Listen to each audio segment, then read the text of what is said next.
अस्सलाम वालेकुम दोस्तों, मैं Mohammad Wahab Mirza, CEO and founder at Sabasoft. आज हम जिस टॉपिक पे बात करने जा रहे हैं वो है कि आप यूएई में किस किस तरह की जॉब्स, वाइट कॉलर जॉब्स जो हैं वो अवेल कर सकते हैं।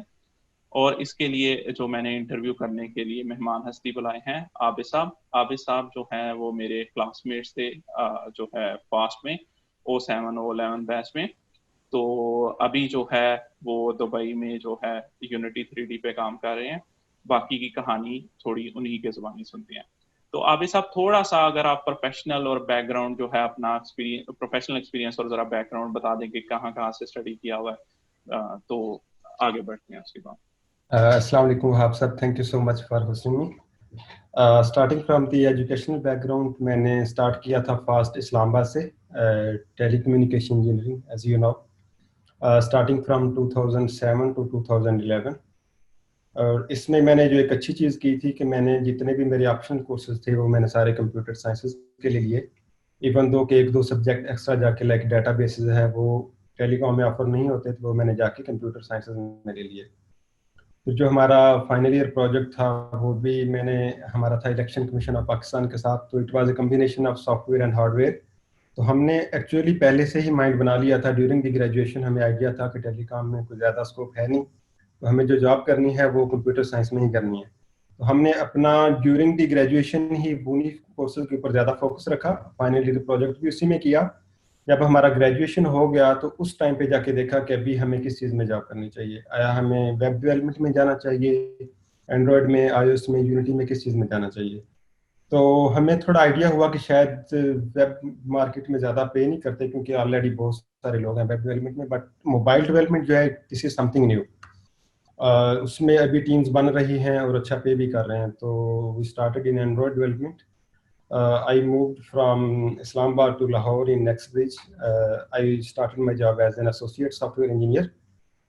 एक साल वहाँ जॉब की, और ड्यूरिंग दैट जॉब मुझे कुछ कलीग्स ने कहा कि आप हमें ये फील होता है कि आपका मैथमेटिक्स थोड़ा अच्छा है, तो आप बजाय एंड्रॉयड में आप गेमिंग में जाएं तो आपको शायद ज़्यादा बेनिफिट होगा और आपका जो कैरियर है ना एक अच्छा लर्निंग पाथ बन जाएगा, आपके लिए कैरियर पाथ अच्छा बन जाएगा। तो मुझे उन्होंने गाइड किया कि शायद वहाँ पे एक माइंडस्टॉर्म स्टूडियोज है कंपनी, तो आप वहाँ पे करें। वहाँ इंटरव्यू करना, पास करना बहुत डिफिकल्ट है, लेकिन अगर आप पास कर गए तो फिर आप हमें दुआएं देंगे। तो मैंने ऐसे अप्लाई कर दिया और मुझे उन्होंने इंटरव्यू के लिए कॉल किया।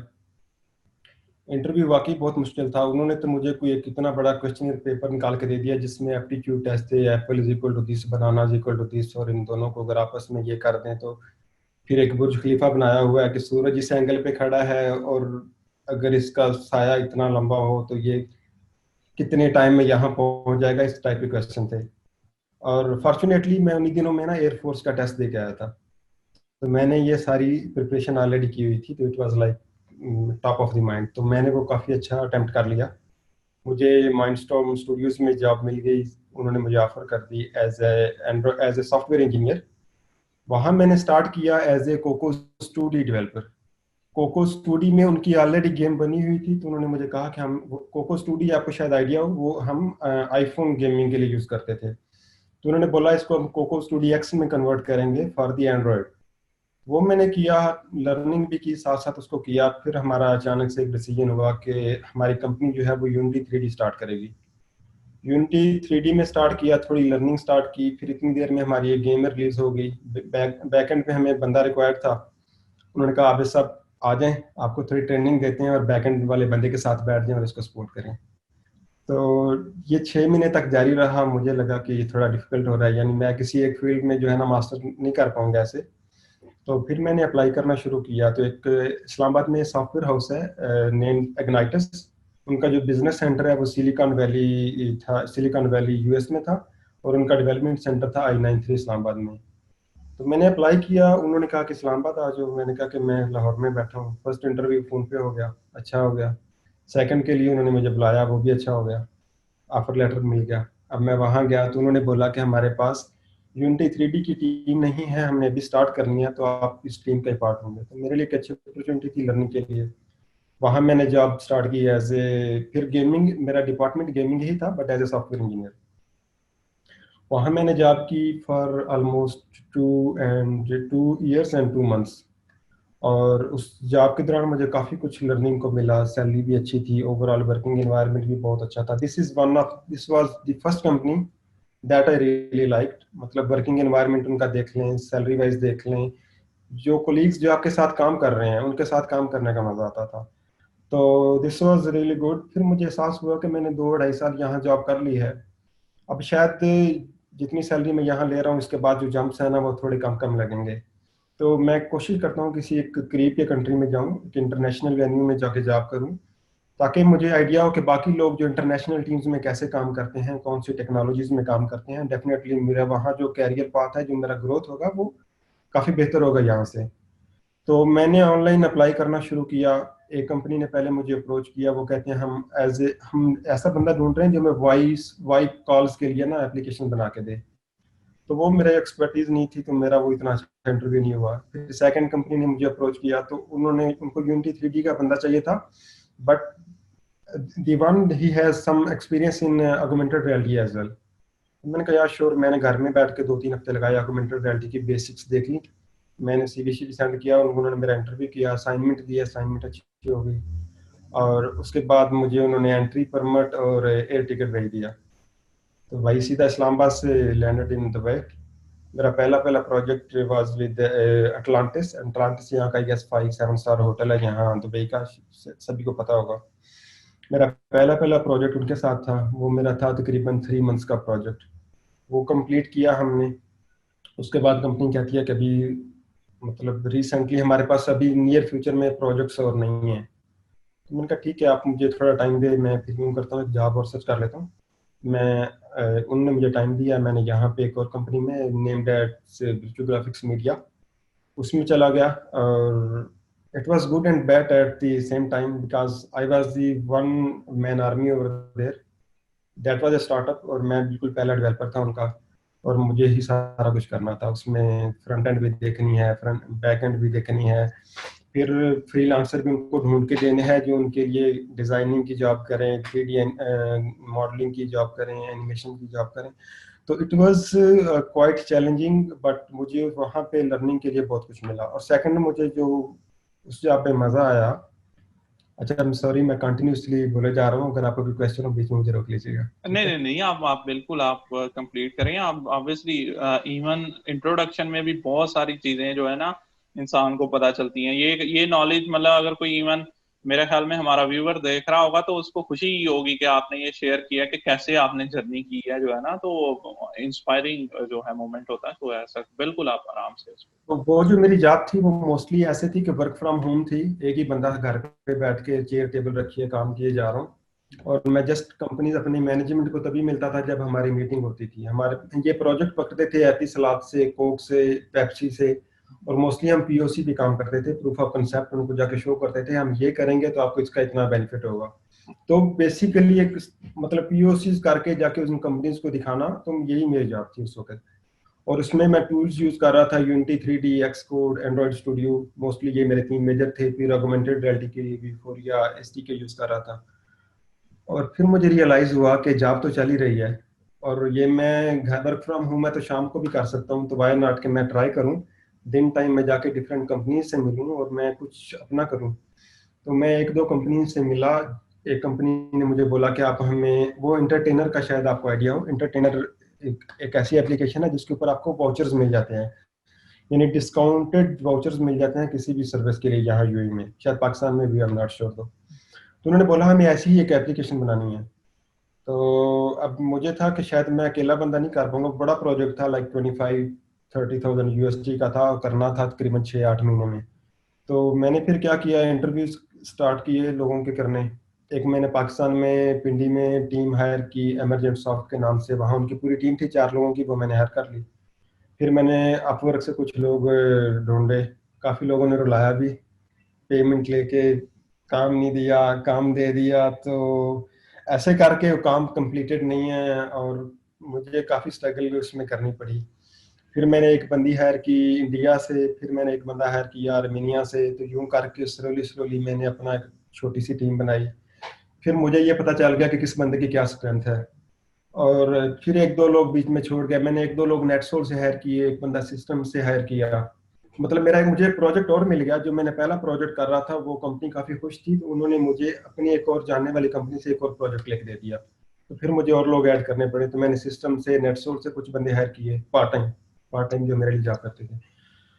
तो फिर इस पूरी स्ट्रगल के दौरान कई लोग छोड़ गए, कई आ गए। फिर मुझे अपवर्क पे एक बंदा मिला बहावलपुर से। मैंने स्पेसिफिकली सर्च किया वहाँ पे कि पाकिस्तानी डेवलपर और ये उसका एक्सपीरियंस हो। बंदा मुझे एक टॉप का मिल गया जो एंड्रॉयड में भी एक्सपर्ट था, आईओएस के अंदर भी एक्सपर्ट था। उसने मेरे वो दोनों प्रोजेक्ट निकाल दिए and I was really happy. ये एक अच्छा स्टार्ट था, काफ़ी चैलेंज आए इसके अंदर और मुझे काफ़ी कुछ लर्निंग को मिला, और अपनी जॉब भी साथ साथ चलती रही। फिर मुझे ये मेरी जॉब मुझे तो चली तकरीबन कोई 1.5 ईयर, ऑलमोस्ट 2 ईयर्स। तो मुझे लिंक्डइन पे एक मैसेज आता है कि Abid we want to meet you, जो काम आप कर रहे हैं हम भी ऐसे ही कुछ करवाना चाह रहे हैं, but we are in Saudi, we are coming to Dubai for like 2-3 days. ये होटल है, इस जगह पे आकर आप हमें मिलें। मैंने कहा व्हाई नॉट। मैं गया वहाँ पे लैपटॉप लेके। वो ऑगमेंटेड रियलिटी के लिए ना मार्कर्स चाहिए होते हैं, वो मार्कर सारे मैंने प्रिंट किए, वहाँ जाके सामने रखे, बैठा उनसे काफ़ी शफी पी और पूरा काम उनको दिखाया। तो कहते हैं this is what we are looking for. तो लेकिन हम जो है ना डायरेक्ट हायरिंग नहीं करते। हमारा प्रोसीजर ये है कि पहले हम बंदे को पार्ट टाइम रखते हैं। आप 3 मंथ्स हमारे लिए पार्ट टाइम जॉब करेंगे, अगर हमें आपका काम अच्छा लगा तो हम आपको फुल टाइम ले लेंगे। मैंने कहा व्हाई नॉट। तो मैंने उनके साथ पार्ट टाइम कर दी, एक मेरी फुल टाइम चल रही है, साथ साथ मेरे वो प्रोजेक्ट जो थे वो चल रहे थे। अब मतलब काफ़ी चैलेंज एक और बीच में आ गया। तो फिर ये है कि मैंने ये जॉब भी की साथ साथ। मोस्टली नींद 5-6 घंटे होती थी, कभी कभी 4 घंटे भी चलता था। तो ये मेरा प्रोजेक्ट भी इनके साथ अच्छा चला। फिर इन्होंने मुझे फुल टाइम ऑफर कर दी।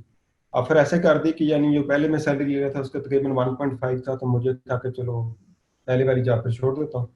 फिर मैं इनके साथ आ गया। इनके साथ मैंने जॉब की तकरीबन 1 साल। हमारी हाफ टीम जो थी वो सिडनी में थी, ऑस्ट्रेलिया में। हाफ टीम थी यूएई में। बट यहाँ पे थोड़ा चैलेंज आता था कि टाइम डिफरेंस होता था, तो दूसरी टीम के साथ जब कम्युनिकेट करना है तो थोड़ा सा फिर आगे पीछे रात को भी जागना पड़ता था। 1 साल मैंने इनके साथ जॉब की। फिर यहाँ एक अच्छा मुझे फिर ना यहाँ पे एक रिक्रूटमेंट एजेंसी है हेज के नाम से। उन्होंने मुझे कांटेक्ट किया कि आबिद आपका रिज्यूमे हमारे पास है, लेकिन बहुत पुराना है, तकरीबन 2 साल पुराना है। तो हमारे पास आपके लिए एक अपॉर्चुनिटी है, अगर आप अपडेटेड रिज्यूमे भेज दें तो हम आपको आपका इंटरव्यू करवा सकते हैं। मैंने थोड़ा आइडिया लिया कंपनी का। कंपनी मुझे अच्छी लगी। सैलरी उन्होंने मुझे ऑलमोस्ट जो ले रहा था उसकी डबल बताई, तो मैंने कहा व्हाई नॉट। तो फिर मैंने उनको अपना रिज्यूमे सेंड किया। उन्होंने पहले मुझे एक ऑनलाइन इंटरव्यू सेंड कर दिया, वो ऑनलाइन सारे क्वेश्चन वगैरह सॉल्व करने थे, वो मेरे अच्छे हो गए। फिर उन्होंने मुझे ऑन साइट बुलाया, वहाँ पे आके 2 क्वेश्चन थे। एक तो रिलेटेड टू एल्गोरिदम्स, जिसके अंदर वो सारा आपका बिगो फाइंड करना है, ऑप्टिमाइजेशन कैसे करेंगे, और दूसरा रिलेटेड टू एप्टीट्यूड, जिसमें एक गाड़ी के 5 टायर हैं, 4 हैं, एक एक्स्ट्रा है। एक टायर इतना घंटे चल सकता है, तो पांचों को यूज करते हुए कहाँ तक पहुंचेंगे आप। फिर यूं करके मतलब वो भी अच्छा हो गया अल्हम्दुलिल्लाह। फिर मुझे इन्होंने ऑफर कर दी। और ये यहाँ का अबू धाबी का एक अच्छा बड़ा ग्रुप है। यानी यहाँ पे यूं कहिए कि इनका अबू धाबी फाइनेंशियल ग्रुप है, और नीचे काफ़ी सारी छोटी छोटी कंपनीज आ गई। तो मुझे इन्होंने ऑफर कर दिया। अभी मोस्ट रिसेंटली मैं इनके साथ जॉब कर रहा हूँ, तकरीबन मुझे हो गए 2.5 साल। अब लेट्स सी के नेक्स्ट कहाँ पे लैंड करते हैं। तकरीबन मेरा मैक्सिमम टाइम यही है, 2-2.5 साल।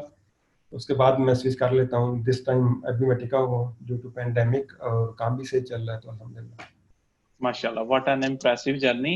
सही बात है, बहुत सारे लोगों को जो है आपकी फॉलोइंग से, मतलब जैसे आपने बताया, तो उसे जो है फॉलोइंग मिलेगी और उनका फायदा होगा। अच्छा, अब इस सब अब थोड़ा सा जो मेन क्वेश्चंस की तरफ आते हैं कि जो है सबसे पहले तो थोड़ा सा बता दें कि यूएई में काम करने के लिए, क्योंकि सबसे पहले तो वीजा ही जो है वो रिक्वायरमेंट आती है, या बिल्कुल ठीक। जो है तो वीजा किस किस्म का रिक्वायर्ड होता है यूएई में जो है काम करने के लिए?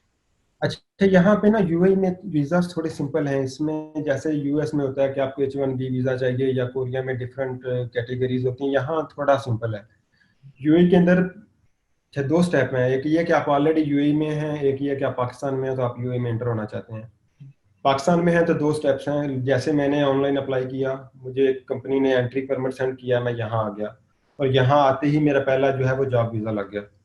सेकंड ये है कि आप, कुछ लोग हैं उनको वहाँ से जॉब ऑफर्स नहीं आती, वो यहाँ कंट्री के अंदर आके फिर सर्च करते हैं।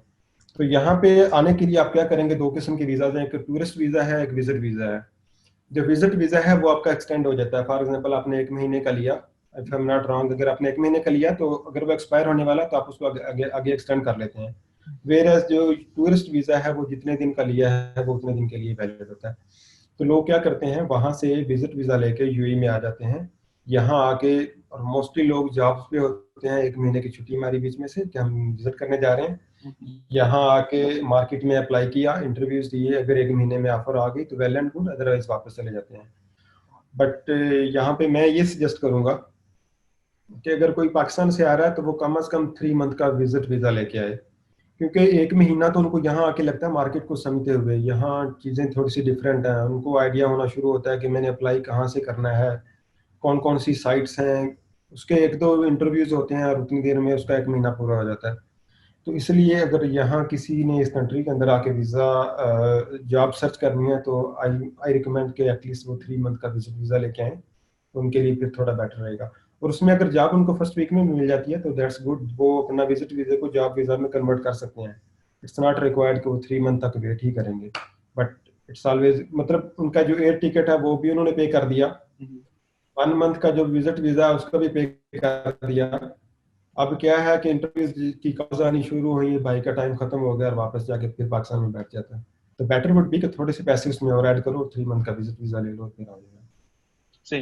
तो जॉब वीजा जो है वो जॉब के बाद ही मिलेगा, मतलब ये नहीं हो सकता कि आप वर्किंग वीजा या कोई इस तरह का बिफोर जो है वो जॉब, यानी कि होता है ना कि मैं इधर आया हूँ एज ए वर्किंग वीजा लेके कि मैं आगे जो है ना वो जॉब जो है मैं करना चाह रहा हूँ इसलिए मैं वर्किंग वीजा, तो इस तरह की कोई चीज नहीं, वो कंपनी ही आपको जॉब वीजा भेजेगी, मतलब जॉब वीजा इशू करवा के देगी, हाँ, आप खुद नहीं करवा या, सकते। या अगर आप पाकिस्तान में है ना तो पहले उसको बोलते हैं एंट्री परमिट। एंट्री परमिट ये है कि आपको एक वाइट पेपर मिल जाता है जिसके ऊपर ये सारी डिटेल होती है कि ये बंदा अलाउड है कंट्री में एंटर होने के लिए।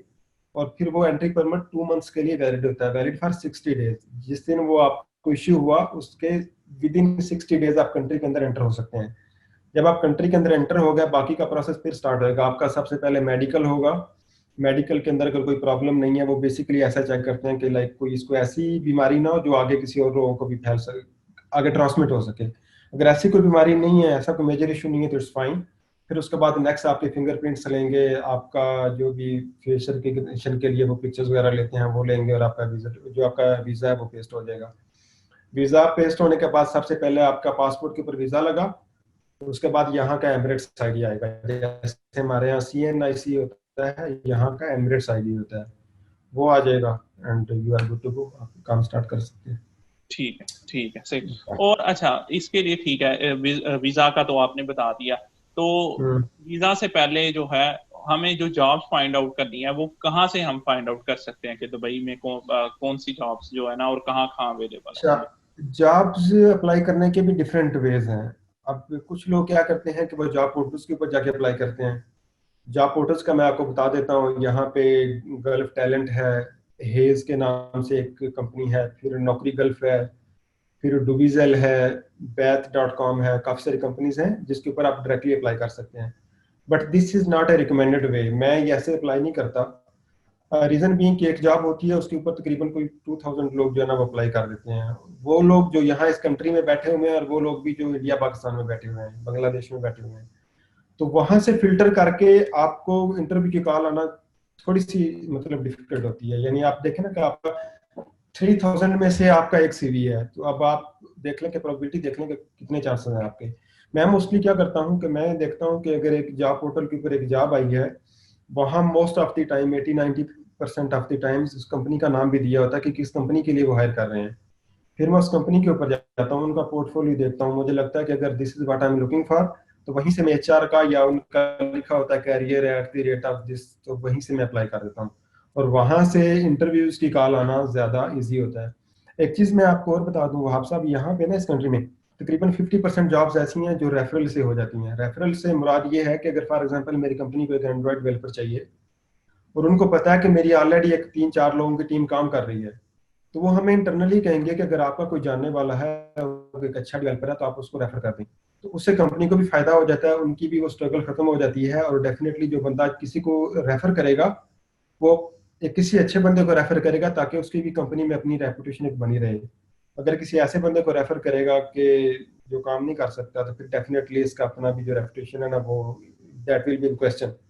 तो 50% ऐसे भी हायरिंग्स हो जाती हैं मोस्टली जब हमारी टीम्स में हायरिंग होती हैं, या मैंने और कंपनीज में यहाँ देखा है ना, उनका जो नेटवर्क होता है, तो इसके लिए आप ये भी करें कि अपना नेटवर्क स्ट्रांग रखें। जो ऑलरेडी आपके दोस्त यहाँ यूएई में जॉब कर रहे हैं या आपके कोई फैमिली फ्रेंड्स हैं, तो आप उनके साथ भी इन टच रहें और वो भी आपको हेल्प कर सकते। Okay, so I was saying there is a third way as well, जिसमें आप किसी रिक्रूटमेंट एजेंसी को अप्रोच करते हैं। रिक्रूटमेंट, यहाँ पे बहुत सारी कंपनीज ऐसी हैं जिनके एचआर के अंदर एक दो लोग होते हैं, बाकी जो उन्हें टैलेंट फाइंड करना है उसके लिए वो रिक्रूटमेंट एजेंसीज के साथ उनकी अपनी एक एग्रीमेंट होता है। तो रिक्रूटमेंट एजेंसीज क्या करती हैं, जैसे हेज, जो मेरी अभी जो हायरिंग हुई थी, ये हेज एक रिक्रूटमेंट एजेंसी है। इन्होंने मुझे अप्रोच किया कि आपका रिज्यूमे मेरे पास है, हमें इस पोस्ट के लिए ये बंदा चाहिए, अगर आपके पास यही स्किल सेट है तो हम आपका इंटरव्यू करवा सकते हैं। तो आप क्या करें, ऑनलाइन रिक्रूटमेंट एजेंसी जिसके अंदर डिजिटल गुरुज है, हेज.com है, गल्फ टैलेंट है, आप इनके साथ भी कर सकते हैं। और जो रिक्रूटमेंट एजेंसी है वो कभी भी एम्प्लॉयर को चार्ज नहीं करती, वो एम्प्लॉयर को जिसको वो रिसोर्स ढूंढ के दे रही है वो डायरेक्टली उनको चार्ज करती है, उनसे उस बंदे की 1 या 2 सैलरीज लेते हैं, बट जो बंदा हायर हो रहा है उसको कोई फी पे नहीं करनी होती। तो इसलिए आप रिक्रूटमेंट एजेंसीज के साथ, अगर आपके साथ आपको पता है कि आपका एक अच्छा स्किल सेट है, आप रिक्रूटमेंट एजेंसीज को भी अप्रोच कर सकते हैं, और that is also a fast way, easy way, कि उनको पता है कि कहाँ कहाँ बंदे उन्होंने जो है वो हायर करवाने हैं, तो वो आपको इंटरव्यू करेंगे। पहला इंटरव्यू खुद करेंगे, अगर वो इंटरव्यू आपने पास कर लिया तो सेकंड इंटरव्यू के लिए वो आपका डायरेक्ट उस कंपनी से करवाएंगे जिन्होंने हायर करना है। अगर वो भी अच्छा होगा तो then they will negotiate with you. और इसमें भी फिर 2 तरह की जॉब्स होती हैं। कुछ रिक्रूटमेंट एजेंसीज क्या करती हैं, अपने वीजा पे लेके आती हैं, आपको हायर करेंगी अपने वीजा पे, बट आपको आउटसोर्स कर देंगे एक थर्ड पार्टी के साथ, आप काम कहीं और जाके कर रहे होंगे, लेकिन आपका वीजा रिक्रूटमेंट एजेंसी का होगा। और कुछ एजेंसीज ऐसे करती हैं, वो डायरेक्ट हायरिंग करती हैं, जिस कंपनी के लिए वो बात कर रही है डायरेक्ट उसी का वीजा लगेगा, इनका काम जस्ट हायर करवाना है, दैट्स इट। ठीक ठीक है, सही है, माशाल्लाह। तो किन किन कंपनीज का काम सिर्फ यूजुअली डायरेक्ट हायर कर, मतलब ये कंपनी की चॉइस होती है कि मतलब XYZ कंपनी कहती है कि हमने ही मतलब ये हमारे ही वीजे पे आएगा, या ये चॉइस उसकी होती है, क्या नाम है, जो रिक्रूटिंग एजेंसी होती है? इसमें डिफरेंट कंपनीज की डिफरेंट अप्रोच होती है। फॉर एग्जांपल, अगर एक बैंक है, उस बैंक को परमानेंट रिसोर्सेज नहीं चाहिए, बट एक स्पेसिफिक टास्क के लिए उसको एक 100 लोग चाहिए, तो वो 100 लोगों को अपने वीजा पे नहीं लेके आएगा। रीजन भी है कि अगर आप लोगों को अपने वीजा पे लेके आते हैं और फिर सबको फायर भी करते हैं, तो यहाँ आपकी जो यहाँ की जो गवर्नमेंट है वो क्वेश्चन भी करती है कि आप नई हायरिंग भी कर रहे हैं और साथ साथ फायर भी कर रहे हैं, तो व्हाट्स गोइंग ऑन।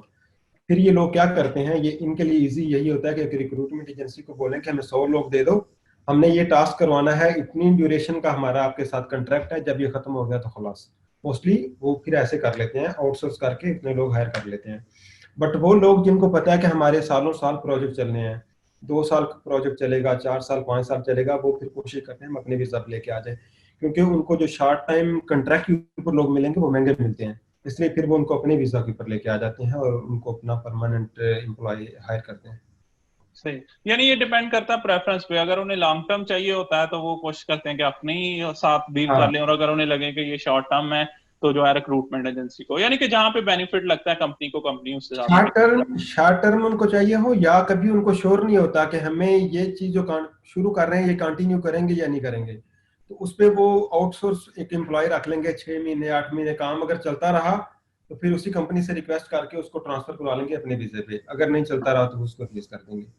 और फिर यहाँ जो रिक्रूटमेंट एजेंसीज है ना, उनसे एक चीज और भी क्लियर करनी होती है हायरिंग से पहले, जब आप उनसे निगोशिएट कर रहे हैं तो आप उनसे ये लाजमी पूछिए कि अगर वो आपको आउटसोर्स कर रहे हैं, तो आया जब वो बैंक या वो कंपनी आपको फायर करेगी तो ये कंपनी भी आपको फायर करेगी या ये आपको कहीं और आगे किसी और जगह पे ट्रांसफर करेगी।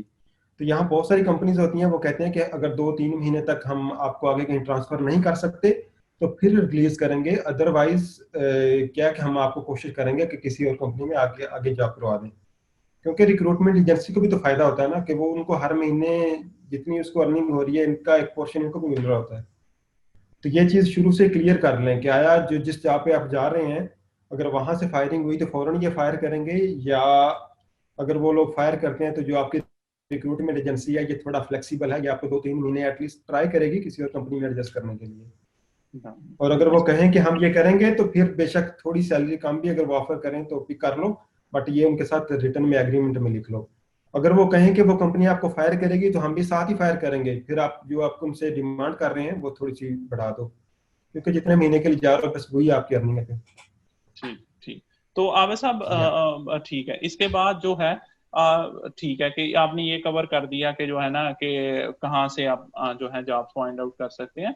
अच्छा, ये जो है स्किल्स कौन सी जो है वो डिमांड में है बहुत ज्यादा जो है यूएई की मार्केट में, कि मतलब कौन सी चीजें सीख के आए तो चांसेस है कि उसकी जॉब जो है ना बड़ी जल्दी लग जाएगी। अच्छा वहाब साहब, इसमें ना स्किल सेट के अंदर यहाँ जो मैंने अभी तक देखा है ना, मुझे लगता है यहाँ यूएई में मोस्टली जो कल्चर है ना वो फुल स्टैक का है। यहाँ हम्म टीम्स छोटी होती हैं as hmm compare to India Pakistan. Hmm यहाँ टीम्स को अफोर्ड करना, वीजा से लेके आना, फिर आगे टीम्स को लेके चलना यहाँ पे थोड़ा एक्सपेंसिव होता है। तो हम्म फिर वो ये कोशिश करते हैं कि एक बंदा हो तो उसको थोड़ा फ्रंट एंड का भी पता हो, थोड़ा बैक एंड का भी पता हो, हम्म तो दोनों स्किल उसको आती हूँ। तो आप कोशिश ये करें कि आप एटलीस्ट 2 या 3 स्किल जो है ना वो लेके आए। आजकल जो मार्केट में जो मुझे लग रही है, नोड जेएस की अच्छी जॉब्स हैं, रिएक्ट की अच्छी जॉब्स हैं। अगर आप मोबाइल में हैं तो फिर आपको फ्लटर जैमरीन आती है, तो आप क्लास प्लेटफॉर्म एप्लीकेशन बना लेते हैं, तो दैट विल बी गुड। अगर आपको जस्ट एंड्रॉइड या आईओएस आती है उस पर भी जॉब्स मिल जाती हैं, बट फिर उसमें थोड़ी सी जॉब मार्केट कम रहती है। और अगर आप बैकएंड के अंदर हैं तो फिर आप स्प्रिंग के अंदर अगर हैं, जावा स्प्रिंग के अंदर काफ़ी अच्छी जॉब्स हैं। तो इसमें देख लें आपके जो भी है, अगर आपके पास लेट्स सपोज एक स्किल है तो आप उसके साथ कोशिश करें 1 या 2 और ऐड कर लें। बेशक आप छोटी छोटी सर्टिफिकेशन कर लें, 1 महीने की, 15-15 दिन की ऑनलाइन यूडीमी से, but at least you can show them कि आपको इस चीज़ के अंदर हॉर नो है। जब प्रोजेक्ट मिलेगा बाकी लर्निंग आप तब कर लें। ठीक, माशाल्लाह, गुड हो गया। अच्छा, अब सब ठीक है कि जो है ना हाई डिमांडिंग स्किल्स जो है हमें पता चल गई, लेकिन अगर एक बंदा जो है वो अप्लाई करना चाहता है तो आया उसको अपने जो नेटिव कंट्री है उधर रह के अप्लाई करना चाहिए या जो है वो दुबई में आके कोशिश करनी चाहिए जॉब ढूंढने के लिए। इसमें मैं ये रिकमेंड करूंगा जैसे मैंने किया था ना, आप पहले वहां बैठ के अप्लाई करें। अगर आपको जॉब नहीं भी मिलती ना तो आपको एटलीस्ट एक आइडिया हो जाएगा कि आपको कितना रिस्पांस आ रहा है या कितना रिस्पांस नहीं आ रहा। हो सकता है आपको 5 कंपनी जो है वो कांटेक्ट करें, बट वो ये कहें कि अगर आप यूएई में होते तो हम आपका इंटरव्यू कर लेते। तो फिर आपको पता चल जाएगा कि यार मैं अभी फॉरेन जाऊं तो मेरा वहां पे अच्छा इंटरव्यू हो जाएगा। बट अगर आपको कोई अप्रोच ही नहीं कर रहा तो फिर आप बाकी दोस्तों से पूछें कि आजकल मार्केट जो है वो अप जा रही है या डाउन जा रही है। जैसे अभी आजकल देखें, कोविड-19 की वजह से मार्केट थोड़ी डाउन है, यानी जो कंपनीज पहले जितने उनके पास रिसोर्सेज हैं या तो वहीं पे उन्होंने ब्रेक लगाई हुई है, या कुछ लोग फ्री कर रहे हैं, वो टीम छोटी कर रहे हैं। तो अगर एक बंदा आजकल के दिनों में आ जाता है तो थोड़ा डिफिकल्ट होगा। तो बेटर वुड बी कि पहले पाकिस्तान में 1-2 महीने ट्राई करे, एटलीस्ट उसको थोड़ा सा आइडिया हो जाएगा। जब डिफरेंट जॉब मार्केट्स में जाके सर्च करेगा तो आजकल उसको आइडिया हो जाएगा कि मोस्टली जॉब किस फील्ड के रिलेटेड है, उसको रिस्पॉन्स कितना आ रहा है, और मोस्टली जॉब प्लेटफॉर्म में सैलरीज कितनी मेंशन है। तो थोड़ा सा उसको एक नौ हो जाएगी, उसके बाद फिर बेशक यहाँ पे विजिट विजिट पे आ जाए। ठीक ठीक। अच्छा, तो आपने कहा कि पहले एक दफा वो तसल्ली कर, और वैसे भी इसमें उसकी बचत भी है कि मतलब अगर वो पाकिस्तान हम्म में रह के अप्लाई कर रहा है तो उसको जो है हम्म कोई चार्जेस नहीं पड़ रहे हैं। ठीक है। तो एग्जांपल लेते हैं कि उसको इंटरव्यू की कॉल आ गई, या मतलब जो है ना 2-3 से आ गई कॉल, तो विजिट वीजा पे जैसे कि कह रहे हैं कि फिर विजिट वीजा पे आ जाता, तो विजिट वीजा पे आके उसको कहाँ हाँ पे कोशिश करनी चाहिए कि स्टे करे, कि ताकि उसका मिनिमम एक्सपेंडिचर हो। ऑब्वियसली वो जॉब नहीं कर रहा तो उसके पास इतनी कोई बेहतर कोई वो होगी भी नहीं, इकोनॉमिकली शायद जो है वो इतनी बेहतर हालत में नहीं होगा, तो उसे कहाँ पे आना चाहिए। या that is a really good question. उसमें ये कि एक बंदा जो पाकिस्तान में जॉब कर रहा है वहां से सेविंग करके यहाँ पे आ रहा है, अब उसके पास जॉब भी नहीं है और उसने सरवाइव भी करना है। लेट्स सपोज 3 मंथ विजिट वीजे पे आया, तो वो कहाँ पे रहे। यहाँ अगर वो दुबई में आया, मैं अबू धाबी में होता हूँ but I was in Dubai for 3 years, तो आई कैन गाइड कि अगर वो दुबई में है तो वहाँ पे कुछ एरियाज हैं जो इकोनॉमिकल हैं, यानी कि जैसे इंटरनेशनल सिटी है, वहाँ पे मोस्टली लोग शेयरिंग में रहते हैं। घर एक कमरे के अंदर 3-4 लोग रह रहे होते हैं, और फिर वो पूरा जो रेंट है या बिजली का पूरा जितना बिल आता है वो शेयर कर लेते हैं आपस में। खाना भी मिलके बना लेते हैं, या वहाँ अगर आप बाहर से भी जाके खाना खाते हैं तो वहाँ मोस्टली इंडियन पाकिस्तानी रेस्टोरेंट आपको मिल जाते हैं जो कि इकोनॉमिकल होते हैं। फिर अगर आप इंटरनेशनल सिटी साइड पे नहीं है तो आप देरा साइड पे आ जाएं, यहाँ पे सतवा का एरिया है या देरा सिटी सेंटर है। अगर इस एरिया में रहते हैं तो यहाँ भी आपको मोस्टली इंडियन पाकिस्तानी मिल जाएंगे जो शेयरिंग में रह रहे हैं, तो आप उनके साथ एक रूम शेयर कर सकते हैं। और मोस्टली लोग ऐसे ही करते हैं, इवन जॉब मिल भी जाती है अगर लोग सिंगल रह रहे हैं ना, फैमिली के साथ नहीं रह रहे, तो वो कोशिश करते हैं कि हम शेयरिंग में ही रहें, ताकि यहाँ इस कंट्री में परमानेंट तो आए नहीं, कुछ सालों के लिए आए हैं और इसी के लिए आए कि थोड़े पैसे बचा के पाकिस्तान भेज दें, तो फिर यहाँ वो शेयरिंग में ही रह लेते हैं। अगर तो उसने सिटी से थोड़ा दूर रहना है तो इंटरनेशनल सिटी में रह ले, और अगर उसको सिटी सेंटर में रहना है तो फिर देरा सिटी सेंटर है या सतवा का एरिया है, इस एरिया में मतलब रेंट ऑलमोस्ट कोई आपको 600-700 दिरहम में, अंडर 1000 दिरहम पर मंथ में उसको एक बेड स्पेस मिल जाएगी। ठीक तो ठीक। अगर जॉब हो जाती है फिर डिपेंडिंग ऑन द जॉब, फिर वो देख सकता है कि उसको आगे कहाँ शिफ्ट होना है, उसको थोड़ा मार्केट का भी आइडिया हो जाएगा, फिर वहां से वो आगे कर सकता है। सही सही, माशाल्लाह। और ये 600 दिरहम अप्रोक्सीमेटली कितने बनते हैं? तकरीबन 18,000 रुपये पाकिस्तानी? ये सर 18,000 तो नहीं है, आजकल चल रहा है तकरीबन 45.5 का ना, 6 का, 600 ये ज़रा तकरीबन बनेंगे 27,000। 27,000। और ये मैंने मिनिमम बताया 600। ठीक है। ऑन एवरेज वो जो है ना अपने माइंड में जब कैलकुलेशन करें तो वो 1000 की करके आए, ताकि यहाँ आके मुश्किल ना हो, जो कि तकरीबन 45,000 है पर सीट उसको पड़ेगा। यहाँ पे यहाँ थोड़े से ना जो लिविंग है ना वो थोड़ी कॉस्टली है टू बी ऑनेस्ट, यानी ओवरऑल यहाँ यूएई में थोड़ी महंगी है। ठीक। अगर वो अबू धाबी में आता है तो अबू धाबी में वो यहाँ मेरे से कांटेक्ट कर ले, मैं गाइड कर दूंगा।